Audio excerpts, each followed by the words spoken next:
یہ سب ایک چھوٹے سے گراج میں ایک خواب کے ساتھ شروع ہوا اور آج یہ کمپنی دنیا کی سب سے قیمتی اور طاقتور کمپنیوں میں سے ایک بن چکی ہے، جس کی مالیت ٹریلین ڈالر سے بھی زیادہ ہے۔ لیکن ایپل کا یہ سفر آسان نہیں تھا۔ ایک وقت ایسا بھی آیا جب یہ کمپنی تقریباً فلاپ ہونے کے قریب پہنچ گئی تھی، لیکن پھر اس نے نہ خود کو سنبھالا بلکہ پوری دنیا میں اپنی حکمرانی قائم کر دی۔ یہ سب آخر کیسے ممکن ہوا؟ یہ صرف جدید ٹیکنالوجی اور اختراعات کا نتیجہ تھا یا اس کے پیچھے کچھ اور راز بھی چھپے تھے؟ آج ہم ایپل کے حیرت انگیز عروج، اس کے زوال اور پھر شاندار واپسی کی مکمل کہانی کو سمجھیں گے۔ ہم ان تمام حکمت عملی اور فیصلوں کو انالائسس کریں گے جنہوں نے ایپل کو محض ایک ٹیکنالوجی سے بڑھ کر ایک عالمی طاقت بنا دیا۔ یہ کہانی 1976 کی ہے، جب دو نوجوان اسٹیو جابز اور اسٹیو ووزنیاک، جو کالج چھوڑ چکے تھے، انہوں نے ایک ایسا خواب دیکھا جو اس وقت ناممکن لگتا تھا۔ ایسا وقت جب کمپیوٹر صرف بڑی کمپنیوں، ریسرچ لیب اور سرکاری اداروں تک محدود تھے۔ انہوں نے سوچا، کیا ایسا ممکن نہیں کہ ہر گھر میں کمپیوٹر ہو؟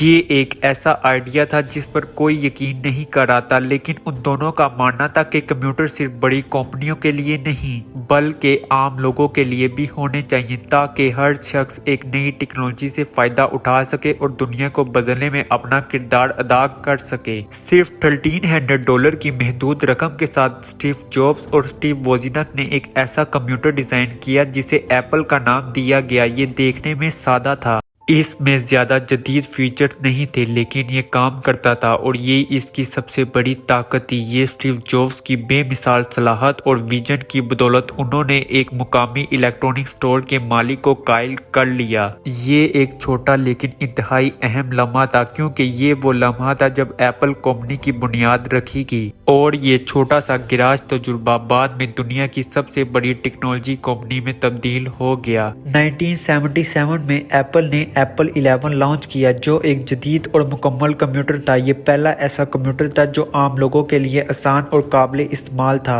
اس کی زبردست ڈیمانڈ ہوئی اور یہ بہت بڑی کامیابی بن گیا۔ صرف چند سالوں میں کمپنی کی آمدنی لاکھوں ڈالر تک جا پہنچی۔ 1980 میں ایپل اسٹاک مارکیٹ میں آ گیا۔ جیسے ہی کمپنی کے شیئر فروخت کے لیے پیش کیے گئے، اس کی قیمت آسمان کو چھونے لگی اور اسٹیو جابز، اسٹیو ووزنیاک راتوں رات کروڑ پتی بن گئے۔ ایپل تیزی سے ترقی کر رہا تھا، لیکن ہر کامیابی کے پیچھے چیلنجز بھی ہوتے ہیں، اور ایپل کی کہانی میں بھی کئی بڑے اتار چڑھاؤ آئے۔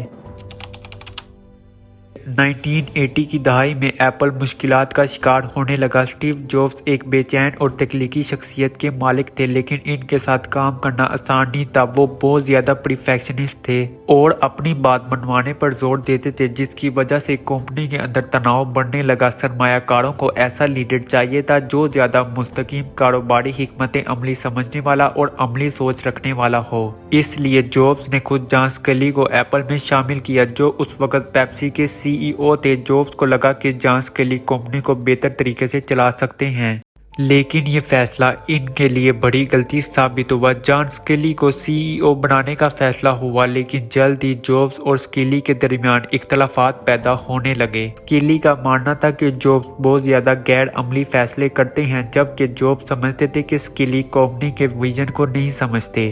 یہ اختلافات اتنے بڑھ گئے کہ 1980 میں ایپل کے بانی نے خود اسٹیو جابز کو ان کی اپنی ہی کمپنی سے نکال دیا۔ ایپل کے بانی کو ایپل سے ہی باہر کر دیا گیا تھا۔ یہ ایک ایسا لمحہ تھا جو کسی کے لیے بھی ناقابل یقین ہو سکتا تھا، مگر کہانی یہیں ختم نہیں ہوئی۔ اس کے بعد ایپل کے لیے مشکلات کا نیا دور شروع ہو گیا۔ جابز کے بغیر کمپنی کی سمت کھو گئی اور حالات بد سے بدتر ہوتے چلے گئے۔ ایپل کی موضوعات مہنگی ہوتی جا رہی تھی، لیکن ان میں کوئی خاص انقلابی تبدیلی نہیں آ رہی تھی۔ مائیکروسافٹ اور IBM جیسے بڑے حریف تیزی سے ترقی کر رہے تھے، جبکہ ایپل پیچھے رہنے لگا۔ 1990 کی دہائی میں ایپل کو جدید مالی خسارے کا سامنا کرنا پڑا اور 1997 تک یہ دیوالیہ ہونے کے قریب پہنچ چکا تھا۔ 1997 میں ایپل شدید مالی بحران کا شکار تھا اور دیوالیہ ہونے کے قریب تھا۔ اس مشکل وقت میں کمپنی کے پاس ایک ہی راستہ تھا، اسٹیو جابز کو واپس بلانا۔ ایپل نے جابز سے واپس آنے کی درخواست کی اور جب وہ لوٹے، سب کچھ بدل گیا۔